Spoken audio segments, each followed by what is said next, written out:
di sini kami ingin menjelaskan rangkuman materi SIA 1. Sistem adalah satu set dua komponen terkait atau lebih yang berinteraksi untuk mencapai tujuan. Sebagian besar sistem terdiri dari subsistem yang lebih kecil yang mendukung sistem yang lebih besar. Goal konflik terjadi ketika tujuan subsistem tidak konsisten dengan tujuan dari subsistem lain atau dengan sistem secara keseluruhan. Goal congruence terjadi ketika subsistem mencapai tujuannya sambil berkontribusi pada tujuan keseluruhan organisasi. Next. Data adalah fakta yang dikumpulkan, direkam, disimpan, dan diproses oleh sistem informasi. Informasi adalah data yang telah ditata dan diproses untuk memberikan makna dan proses pengambilan keputusan. Next. Bisnis proses adalah seperangkat kegiatan dan tugas terkait, terkoordinasi, dan terstruktur oleh seseorang, komputer, atau mesin, dan itu membantu mencapai tujuan organisasi tertentu. Transaksi adalah perjanjian antara dua entitas untuk bertukar barang atau jasa atau acara lain yang dapat diukur dalam hal ekonomi oleh organisasi. Sistem informasi akuntansi adalah proses identifikasi, pengumpulan, dan penyimpanan data serta informasi pengembangan, pengukuran, dan proses komunikasi. Next. 4 siklus transaksi dasar. 1. Revenue cycle. 2. Siklus pengeluaran. 3. Siklus sumber daya manusia atau penggajian. 4. Siklus pembiayaan. Dalam sistem manual berbasis non-komputer, data dimasukkan ke dalam jurnal dan buku besar dipertahankan di atas kertas. Dalam sistem berbasis komputer, data dimasukkan ke komputer dan disimpan dalam file dan database. Next. Data input. Data harus dikumpulkan sekitar 3 aspek dari setiap kegiatan bisnis. 1. Setiap kegiatan yang diminati. 2. Sumber daya yang dipengaruhi oleh setiap kegiatan. 3. Orang-orang yang berpartisipasi dalam setiap kegiatan. Next. Data storage. Ledgers. Coding teknik. Di coding teknik terdapat sequence code, block codes, group codes, dan mnemonic codes. Selanjutnya, chart of account. Yang terakhir adalah jurnal. Next. Data processing. Jenis kegiatan pemrosesan data yang berbeda disebut sebagai CRUD adalah sebagai berikut. 1. Membuat catatan data baru. 2. Membaca, mengambil, atau melihat data yang ada. 3. Memperbarui data. 4. Menghapus data. Next. Information output. Dokumen adalah catatan transaksi atau data perusahaan lainnya.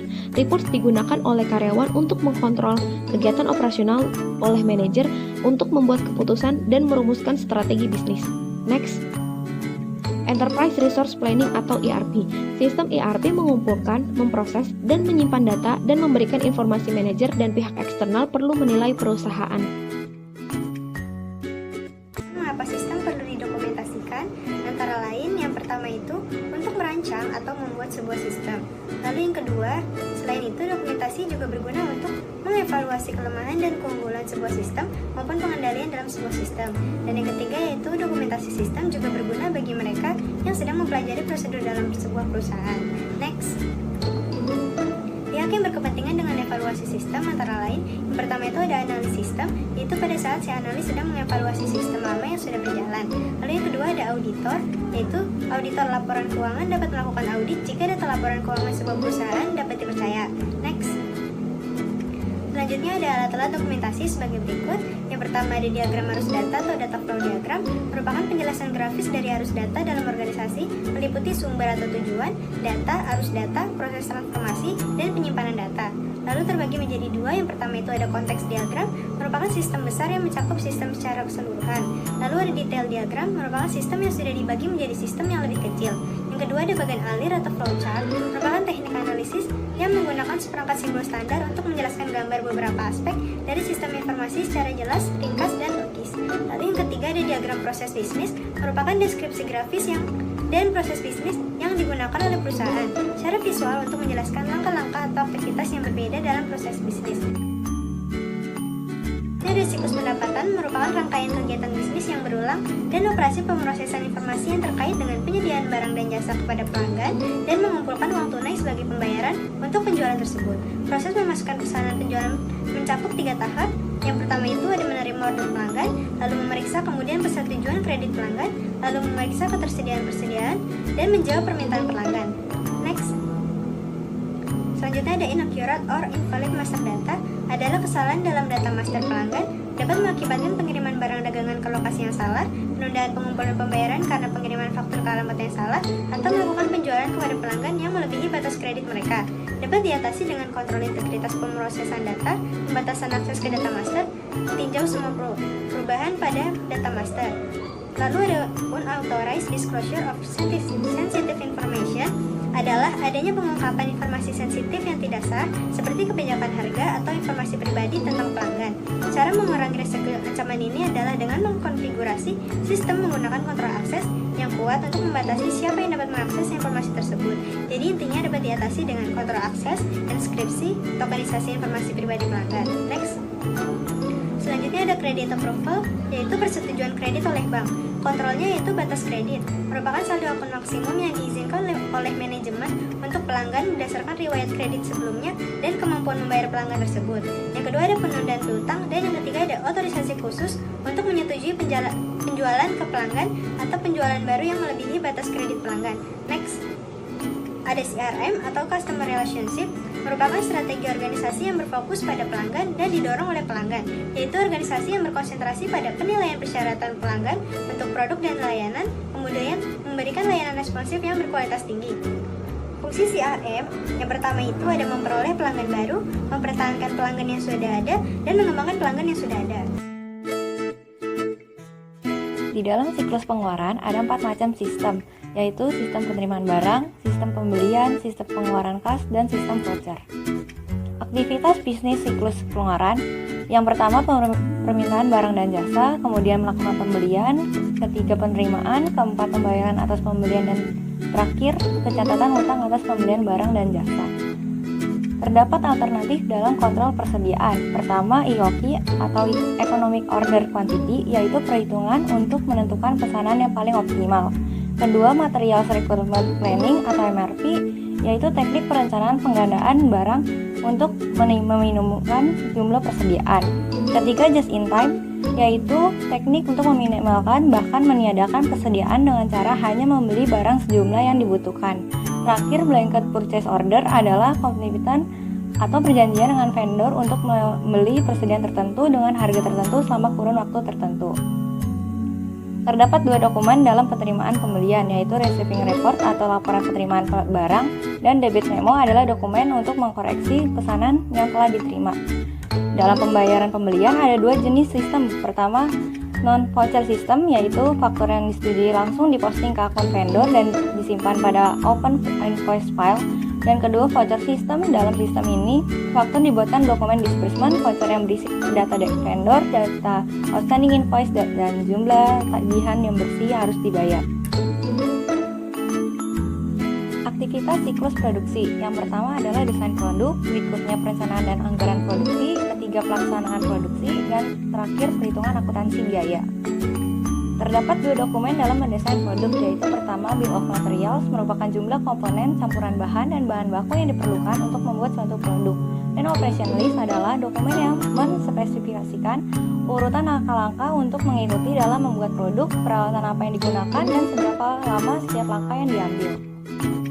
Dalam perencanaan dan penjadwalan produksi ada 4 dokumen, yaitu pertama Master Production Schedule adalah rencana untuk masing-masing komoditas yang akan diproduksi di setiap periode waktu seperti produksi, penempatan stok, inventories, dan lain-lainnya. Yang kedua ada Production Order. Ketiga, Material Requisition adalah surat perintah dari kepala produksi kepada kepala gudang untuk menyerahkan sejumlah barang tertentu. Dan yang terakhir, Move Ticket merupakan satu dokumen yang berfungsi untuk merekam perpindahan barang dalam proses dari satu subdepartemen produksi ke subdepartemen produksi yang lain. Job Costing System digunakan pada proses produksi berdasarkan pesanan, sehingga biaya produksi diakumulasikan berdasarkan pesanan dengan menggunakan kartu pesanan. Proses costing system digunakan pada proses produksi massal, sehingga biaya produksi dikumpulkan berdasarkan periode produksi. MSDM adalah serangkaian aktivitas bisnis dan operasi pengolahan data terkait yang terus-menerus berhubungan dengan mengelola kemampuan pegawai secara efektif. Nah, apa tugas-tugas yang lebih penting? Ada 6 tugas yang lebih penting, yaitu merekrut dan mempekerjakan para pegawai baru, pelatihan, setelah itu penugasan pekerjaan, setelah itu kompensasi atau penggajian, setelah itu ada evaluasi kinerja, dan yang terakhir ada mengeluarkan pegawai karena penghentian yang sukarela maupun tidak. Nah, sistem manajemen pengetahuan atau knowledge management system adalah perangkat lunak yang menyimpan dan mengelola keahlian yang dimiliki oleh pegawai individu sehingga pengetahuan tersebut dapat dibagikan dan digunakan oleh yang lain. Lalu di gambar 15.1 sampai 15.6 ada ancaman dan pengendalian dalam siklus penggajian MSDM. Ada aktivitas, ada ancaman, dan ada pengendalian yang bisa kalian lihat di slideshow seperti ini. Ini 15.2, ini 15.3, ini 15.4, 15.5, dan ini adalah 15.6. Dan ada beberapa pengertian-pengertian yang harus Anda ketahui di bab 15 ini, yaitu adalah kartu waktu. Kartu waktu adalah sebuah dokumen yang mencatat waktu kedatangan dan keberangkatan pegawai untuk setiap giliran atau shift kerja, atau time card. Ada lembar waktu atau time sheet, adalah sebuah tampilan layar entry data atau dokumen kertas yang digunakan oleh para profesional yang digaji untuk mencatat lamanya waktu yang dihabiskan dalam melakukan berbagai tugas untuk klien-klien tertentu. Ada daftar penggajian, adalah sebuah daftar data penggajian untuk setiap pegawai pada suatu periode penggajian. Ada daftar pelanggan atau deduction register, adalah sebuah laporan yang mencantumkan potongan-potongan sukarela lainnya dari setiap pegawai. Ada laporan pendapatan, ada laporan yang mencantumkan jumlah gaji kotor, potongan, dan jumlah gaji bersih untuk periode terkini dan total year to date untuk setiap kategori. Ada akun keliling penggajian, adalah sebuah akun besar umum yang digunakan untuk mengecek keakuratan dan kelengkapan pencatatan bagi penggajian dan alokasi selanjutnya terhadap pusat biaya yang sesuai. Ada rencana manfaat fleksibel, yaitu sebuah rencana di mana pegawai menerima beberapa perlindungan minimum, adalah asuransi medis dan kontribusi pensiun plus manfaat tambahan kredit yang digunakan untuk mendapatkan waktu libur ekstra atau asuransi kesehatan tambahan. Dan biro jasa penggajian juga organisasi pengusaha profesional yang bisa kalian lihat di sini. Nah, biro jasa penggajian dan BAO biasanya menarik bagi bisnis kecil menengah karena alasan sebagai berikut. Ada 3 alasan. Fungsi utamanya adalah mengumpulkan dan mengatur data dari sumber berikut, yaitu adalah bendahara, departemen anggaran, dan yang ketiga adalah pengontrol. Centralized database, yaitu kita mempunyai keuntungan dalam mengaplikasikan database terpusat. Di antaranya lain, 1. Lebih mudah mengatur, mengedit, update, dan backup data. Yang kedua, sedikit data duplikasi. Yang ketiga, integritas data. Audit trail.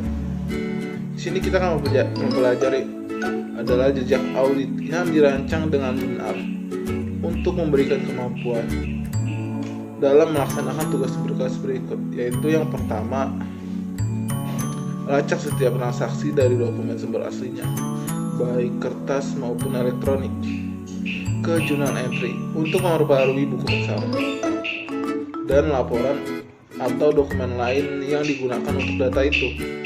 Yang kedua, lacak setiap item yang muncul dalam laporan kembali melalui buku besar ke sumber asli dokumen, baik dokumen kertas maupun elektronik. XBRL atau Extensible Business Reporting Language, yaitu merupakan varian dari XML, Extensible Markup Language, yang secara spesifik didesain bagi penggunaan dalam mengkomunikasikan data dari isi keuangan.